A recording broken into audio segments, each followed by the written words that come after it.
Nagkakaisa ngayon, sa diwa at puso, inilalagay namin ang aming sarili sa ilalim ng proteksyon ng Ama, ng Anak, at ng Espiritu Santo. Naway balutin tayo ng banal na lakas, magdala ng liwanag kung saan may kadiliman, kapayapaan kung saan may kaguluhan, at kaliwanagan kung saan may pag-aalinlangan. Maria, ipinaglihi ng walang kasalanan, tinatawagan ka namin ng may buong kababaang loob at pananampalataya. Ikaw na pinili ng Diyos upang maging ina ng tagapagligtas, ipanalangin mo kami.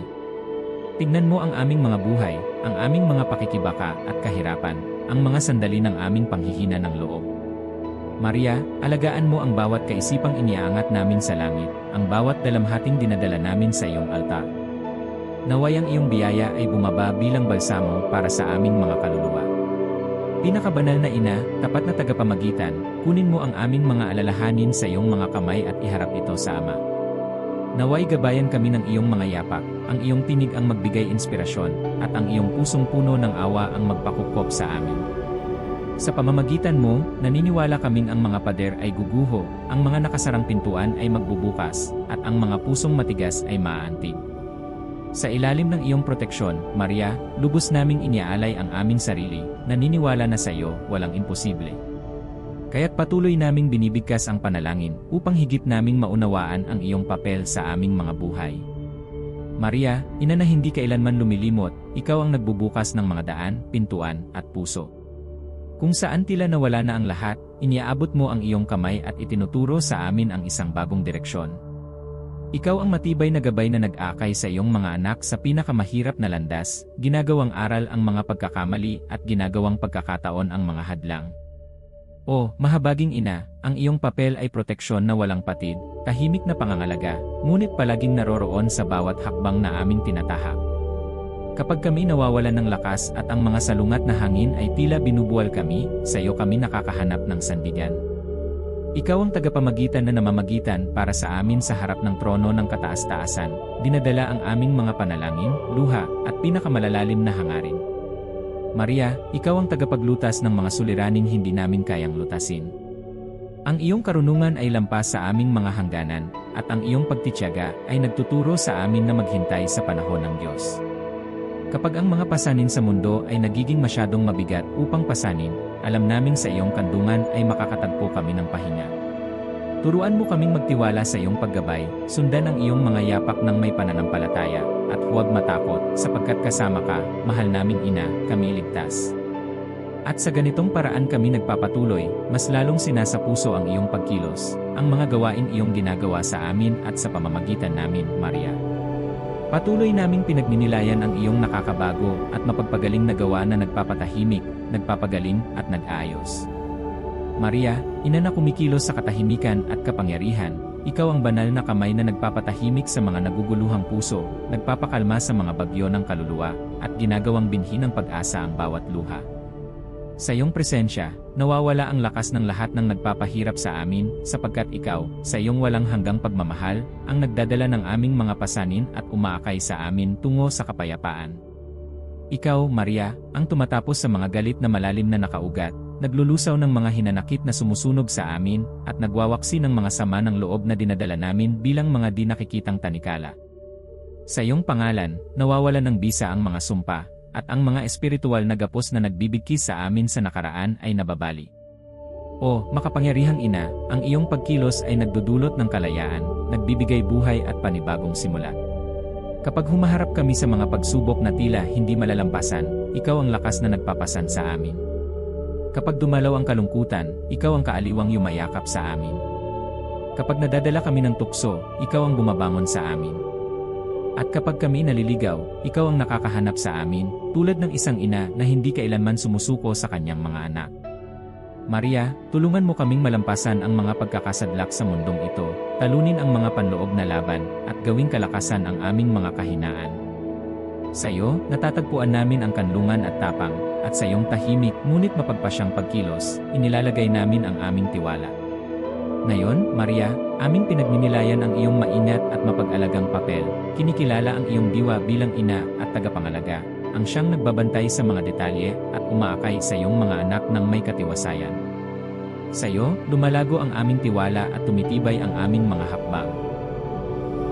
Maria, mapagmahal na ina at tagapagbukas ng mga biyayang banal, ikaw ang nag-aalaga sa bawat detalye ng aming buhay na may malasakit na tanging isang ina ang maaaring magtaglay.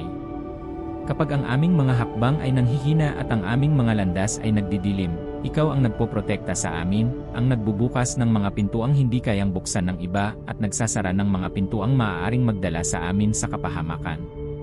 O, tapat na ina, sa iyong kahinahunan ay may lakas, sa iyong kagandahang loob ay may kapangyarihan, at sa iyong katahimikan ay may karunungan. Ikaw ang inang nakakakita ng nakatago, nakakaunawa ng hindi namin kayang ipahayag, at kumikilos kahit hindi namin namamalayan ang iyong presensya. Sa bawat kilos mo, nararamdaman namin ang pagmamahal ng Diyos na dumadaloy sa iyo. Maria, nagtitiwala kami sa iyong kapangyarihan, hindi bilang isang bagay na hiwalay, kundi bilang salamin ng pagmamahal at kapangyarihan ni Jesus, ang iyong anak. Ikaw ang nagbibigay linaw sa mga misteryo ng aming buhay, ang mga bagay na tila mahirap at maging imposible sa paningin ng tao. Ikaw ang susi na nagbubukas sa mga pusong matigas, nagpapalaya sa mga balakid ng kayabangan, at nagbabalik sa amin sa landas ng kababaang loob at katotohanan. O, Maria, naway maialay namin ng lubusan ang aming sarili sa iyo, nagtitiwala sa iyong pamamagitan para sa lahat ng bagay na tila hindi maaabot. Ikaw ang salamin ng pagsunod, halimbawa ng pananampalataya, at kanlungan para sa lahat ng naliligaw. Naway sa iyong presensya, matagpuan namin ang kapayapaan upang ialay sa iyo ang bawat bahagi ng aming buhay, at sa gayon ay magpatuloy, ibinubuhos ang aming mga puso sa panalangin at pagsamo. Maria, mapag-arugang ina at walang sawang tagapamagitan, sa sandaling ito itinaas namin sa iyo ang aming panalangin. Hinihiling namin na pangunahan mo ang bawat aspeto ng aming buhay, bilang ikaw ang nagbubukas ng mga daan at nagtatanggal ng mga balakid. Kunin mo, o ina, ang aming personal na buhay sa iyong mga kamay, at gabayan ang aming mga isip, salita, at hakbang tungo sa kung ano ang makatarungan at mabuti. Turuan mo kaming mamuhay ng may layunin at katahimikan, kahit sa gitna ng mga unos. Maria, linapin mo ang aming kalusugan, parehong sa katawan at sa kaluluwa. Hilumin ang aming mga sugat, paginhawahin ang aming mga sakit, at panibaguhin ang aming lakas upang harapin ang araw-araw. Kung saan may kaguluhan, dalhin ang pagkakaisa. Kung saan may kahinaan, ipadama ang iyong lakas. Ikaw ang ina na nagbabantay sa iyong mga anak, at alam naming maaari kaming magtiwala sa iyo para alagaan ang lahat ng nagpapabigat sa amin. O, mapagbigay na ina, pangunahan mo rin ang aming trabaho, mga mahahalagang desisyon, mga hamon sa propesyon, at mga pangarap na nakatago sa aming mga puso. Tulungan mo kaming harapin ang mga responsibilidad sa araw-araw ng may pagtitiyaga at karunungan, at buksan ang mga pintuan para sa mga oportunidad na magbibigay daan sa amin upang umunlad at magtagumpay.